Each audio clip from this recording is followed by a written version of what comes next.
Hello everyone, my name is Malayia Chanel Iman, and I'm a part of the Drag Story Hour in Charlotte, North Carolina. Today we will be celebrating MLK Day, which is Martin Luther King Jr. Day.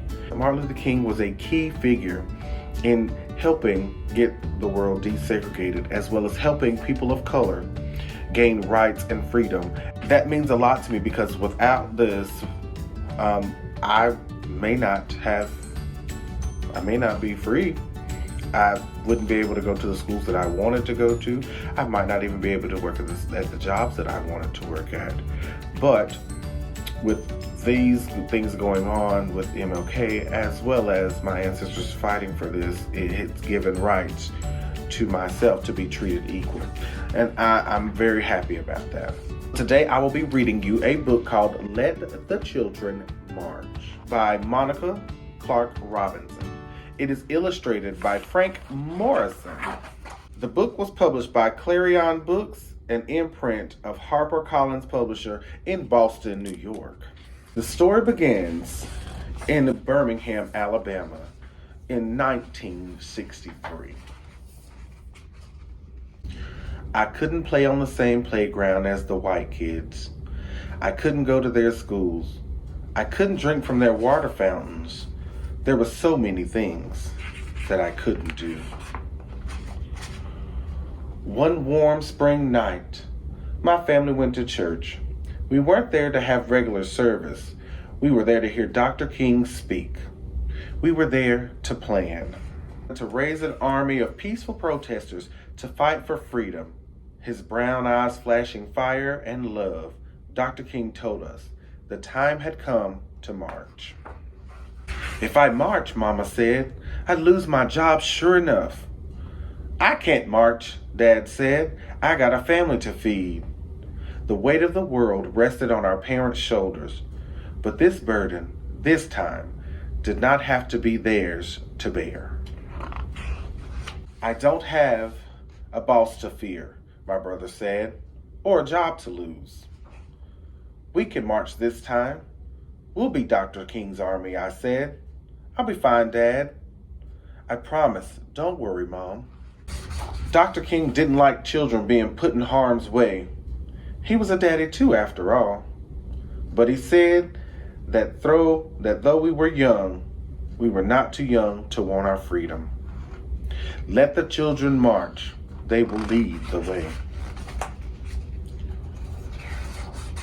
On May 2nd, a sunny Thursday, boys and girls, brothers and sisters, cousins and friends, we all met at the church dressed in our best, feet ready. In a silence so loud that all I could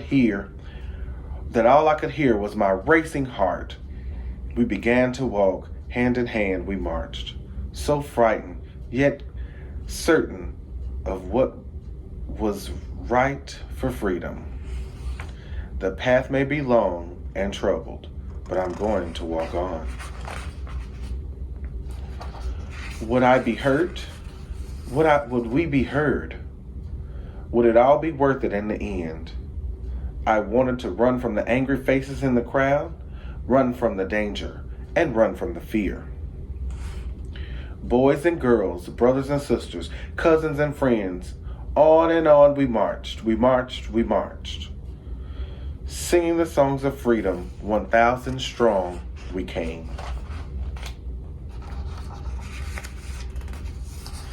Hate dogged my heels all that day, in yellow canary teeth sharpened, but courage walked by my side and kept me going. Disperse or you'll be jailed, the police shouted the first day. Dispersed or you'll get wet, the police shouted the second day. Dispersed or we'll release the dogs, the police shouted the third day. We did not disperse. We kept marching. We wouldn't stop until things started to change.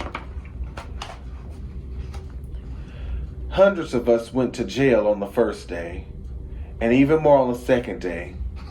My turn wasn't until the third day. After I was sprayed by water stronger than I've ever felt, rough hands pushed me forward and I fell to my knees in the police wagon. I was going to jail. Dr. King reassured our parents, "Don't worry about your children," he said. "They're going to be all right. Don't hold them back if they want to go to jail, for they are doing a job for not only themselves, but for all of America and all of mankind."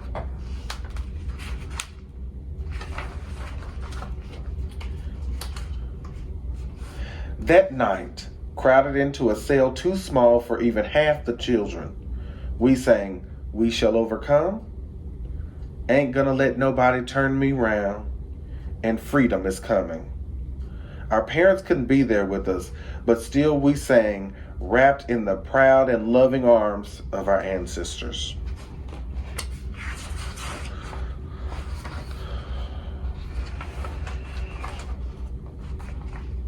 I was still in jail, but we heard that the next day and the next, more children marched. The water hoses they used to sting us could not stop our fierce tide. The path may be long and troubled, but I'm going to walk on. Turn the other cheek, we had been taught. Show love where there is hate. The world watched as hate bruised us. But for 7 days we walked only in love. The jails swelled and began to bursting. And even President Kennedy took notice. Dad said the president received a letter and calls about us from all over the world.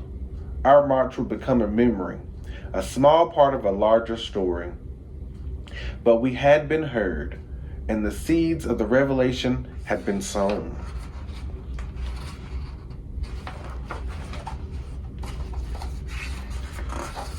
Two days and nights I stayed in jail. Some stayed even longer.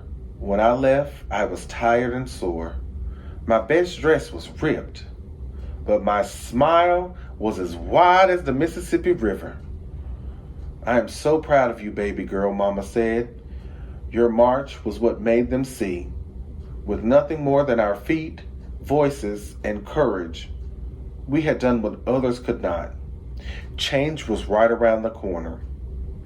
We felt it like the cool breeze in the Alabama August. On May 10th, great news rang out.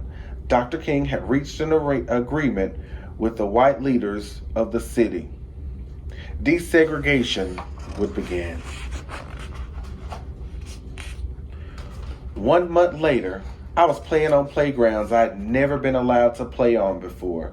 2 months later, my family ate at a diner we'd never been allowed to eat in before. Our march made the difference. We children led the way, singing the songs of freedom. 1,000 strong, we came. Again, this book is Let the Children March. Make sure that you never take anything for granted, because without this, we may not be where we are today. Again, my name is Malayia Chanel Iman, and I'm a part of the Charlotte, North Carolina Drag Story Hour. And I would like to wish you all a great MLK Day.